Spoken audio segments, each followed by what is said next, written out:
şəhərli deyirlər, gösə gözəlləməzsə deyirlər Vahabiyə.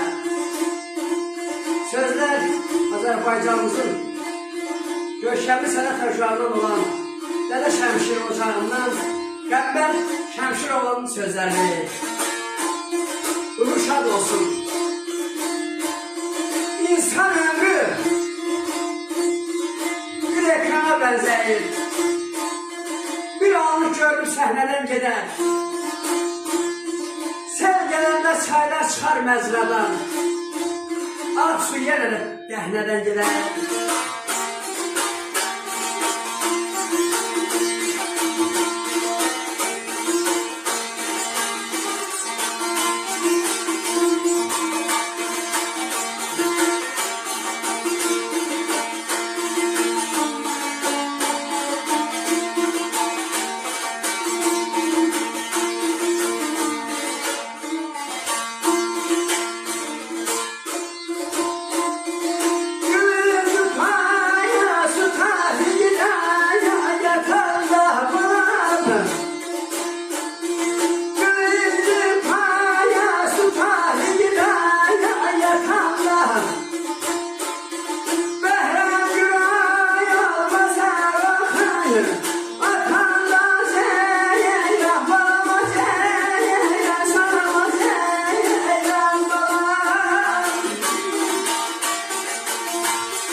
Halini yatanlar Bəhrəmgür olmaz hər ox atanla.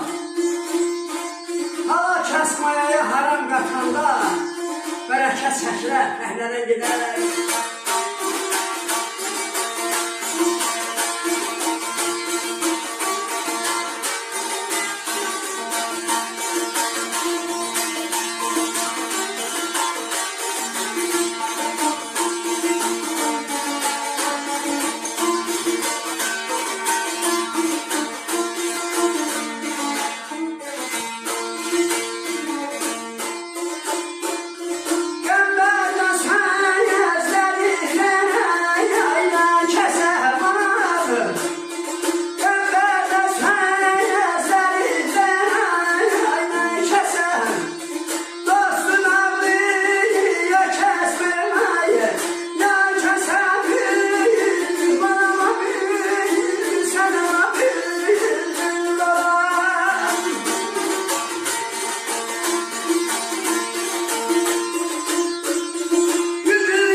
Sözlərin dərinə kəsər, dostun ağlı, ya kəsməyər, ya kəsər.